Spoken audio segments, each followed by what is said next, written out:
اعوذ باللہ من الشیطان الرجیم بسم اللہ الرحمن الرحیم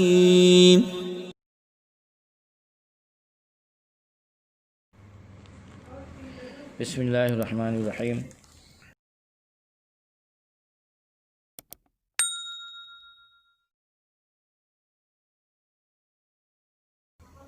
پریاگراج کے بچوں سے مخاطب ہوں۔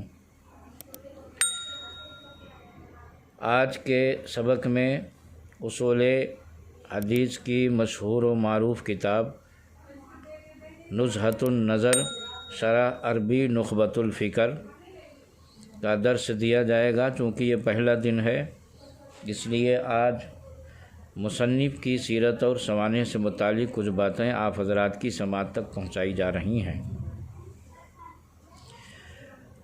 نخبۃ الفکر کے مصنف کا نام احمد ہے، ابو الفضل کنیت ہے، شہاب الدین لقب اور ابن حجر آپ کی عرفیت ہے۔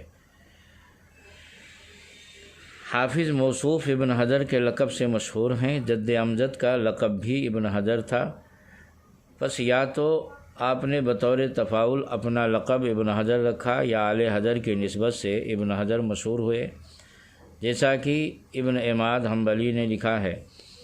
حافظ شمس الدین سخاوی نے، جو حافظ ابن حجر کے تلمیذ خاص ہیں، تصریح کی ہے کہ حجر آپ کے آباء و اجداد میں سے کسی کا لقب ہے۔ مثلاً آپ بنو کنانہ میں سے ہیں، جو عرب کا مشہور قبیلہ ہے۔ آل حجر کا قبیلہ ارض قابض میں آباد تھا، وہاں سے منتقل ہو کر جرید کے جنوبی حصہ میں سکونت پذیر ہو گیا تھا۔ اس مردم خیز خاندان میں محدثین اور فقہا کی ایک بڑی جماعت پیدا ہوئی۔ حافظ ابن حجر کے نام کے ساتھ عسقلانی اور مصری کی نسبت جزو لا ينفک کی حیثیت رکھتی ہے۔ ایک زمانہ میں عسقلان فلسطین کے اطراف میں ساحل سمندر پر شام کا مشہور خوبصورت شہر تھا، اسی لیے اس کو عروس شام کا خطاب دیا جاتا تھا۔ صاحب روضات نے تلخیص الآثار کے حوالہ سے تحریر کیا ہے کہ حضرت امام حسین رضی اللہ تعالیٰ عنہ کا سر مبارک بھی اسی شہر میں مدفون ہے۔ فلسطین کا دوسرا متبرک شہر رملہ ہے، جس کی بابت حضرت قتادہ نے ذکر کیا ہے کہ رملہ کی مسجد اور اس کے بازار کے درمیان 70 انبیاء علیہم السلام کی قبریں ہیں، جو حضرت لقمان کے بعد ایک ہی دن میں وصال فرمائے تھے۔ حافظ ابن حجر رحمۃ اللہ علیہ اسی عسقلان کی طرف منسوب ہیں۔ بلخ کے دیہاتوں میں سے ایک گاؤں کا نام بھی عسقلان ہے، جس کی طرف ابو یحییٰ عیسیٰ ابن احمد ابن دروان منسوب ہیں۔ مصری کہلائے جانے کی وجہ یہ ہے کہ مصر ہی آپ کا مولد و منشا ہے، اور تحصیل علم کے بعد بھی اسی کے مختلف خطوں میں آپ کا قیام رہا اور یہیں پیوند خاک بھی ہوئے۔ آپ 23 شعبان المعظم 773 ہجری میں پیدا ہوئے۔ مقام ولادت مصر کا عتیقہ نامی ایک گاؤں بتایا جاتا ہے۔ بچپن ہی میں والد ماجد شیخ نور الدین علی کے سایہ عاطفت سے محروم ہو گئے تھے۔ خود فرماتے ہیں کہ جب میرے والد فوت ہوئے تو میری عمر کے 4 سال بھی پورے نہیں ہوئے تھے، اور آج وہ مجھے بالکل ایک خیال کی طرح یاد ہیں۔ اتنا یاد آتا ہے کہ انہوں نے کہا، میرے لڑکے ابن حجر کی کنیت ابو الفضل ہے۔ اس لیے آپ نے ذکی خرنوبی نامی ایک شخص کی کفالت میں نشو و نما پائی، جنہیں آپ کے والد نے وفات کے وقت وصی مقرر کیا تھا۔ بیان کیا جاتا ہے کہ حافظ ابن حجر کے والد کی کوئی اولاد زندہ نہ رہتی تھی۔ اس شکستہ دلی میں ایک دن مشہور بزرگ شیخ سناقبری کی خدمت میں حاضر ہو کر عرض حال کیا۔ شیخ نے دعا کی اور فرمایا کہ تیری پشت سے ایک ایسا لڑکا پیدا ہوگا جو پوری دنیا کو علم کی دولت سے مالا مال کر دے گا۔ حضرت علامہ شاہ عبدالعزیز محدث دہلوی لکھتے ہیں کہ ابن حجر کے تصنیفات کی اتنی مقبولیت اور شہرت شیخ ثنا قبری کی اسی دعا کا نتیجہ ہے۔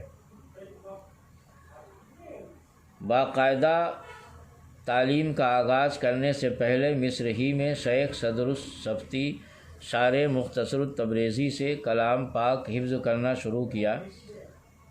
آپ کا حافظہ غیر معمولی پایا جاتا تھا، اس لیے صرف 9 سال کی عمر میں حافظ قرآن ہو گئے، اور قرآن ہی نہیں بلکہ حدیث میں عمدۃ الاحکام کو بھی حفظ کر لیا۔ فقہ شافعیہ میں الحاوی الصغیر اور اصول فقہ میں مختصر ابن حاجب، اصول حدیث میں الفیہ اور نحو میں ملحۃ الاعراب اور سخاوی نے ان 5 کتابوں کے نام لے کر وغیرہ بھی لکھا ہے، جس کا مطلب یہ ہے کہ مذکورہ کتابوں کے علاوہ اور بھی آپ نے کچھ کتابیں زبانی یاد فرمائی تھیں۔ 784 ہجری کے آخر میں جبکہ آپ 11 سال کے تھے، اپنے وصی کی معیت میں حج بیت اللہ کے لیے گئے اور 1 سال تک جوار حرم ہی میں مقیم رہے۔ مکہ معظمہ کے زمانہ قیام میں شیخ خفیف الدین عبداللہ ابن محمد النیشابوری سے صحیح بخاری کا سماع کیا۔ فن حدیث میں یہ آپ کے پہلے استاد ہیں جن سے آپ نے حدیث شروع کی تھی۔ اسی زمانہ میں حافظ ابو حامد محمد ابن ظہیر المتوفیٰ 817 ہجری سے عمدۃ الاحکام خوب بحث کے ساتھ پڑھی، اور اسی سال یعنی 785 ہجری میں مسجد حرام میں نماز تراویح میں قرآن پاک سنایا۔ 786 ہجری میں مصر لوٹے اور عبد الرحیم ابن رزین سے صحیح بخاری کا سماع کیا۔ پھر 790 کے بعد مصر ہی میں وہاں کے مقامی شیوخ اور باہر کے آنے والے محدثین کی ایک بڑی جماعت سے، جن کی اسناد عالی تھی، حدیث کا بہت کچھ سماع کیا۔ ان حضرات اساتذہ میں ابن ابی المجد برہان شامی، عبد الرحمن ابن شیخہ حلاوی، سویداوی، مریم بنت اوزائی خاص طور پر قابل ذکر ہیں۔ زان بعد 802 میں آپ نے دمشق کا سفر کیا، اور وہاں آپ کو بعض وہ اساتذہ ملے جو قاسم ابن عساکر اور حجاز کے شاگرد تھے، اور جن کو تقی الدین سلیمان ابن حمزہ اور اسی طبقہ کے دیگر محدثین سے اجازت حاصل تھی۔ قوت حافظہ اور ذکاوت خداداد تھی۔ ابن فہد نے لکھا ہے کہ آپ یعنی حضرت علامہ حافظ ابن حجر رحمۃ اللہ علیہ نے لکھا ہے کہ آپ نے پوری سورہ مریم 1 دن میں زبانی یاد کر لی تھی۔ حاوی صغیر کا پورا صفحہ 2 دفعہ کے پڑھنے سے یاد ہو جاتا تھا۔ پہلی دفعہ استاد سے صحیح کر کے پڑھتے، دوبارہ خود پڑھتے، اور تیسری دفعہ آپ کو زبانی یاد ہو جاتا تھا۔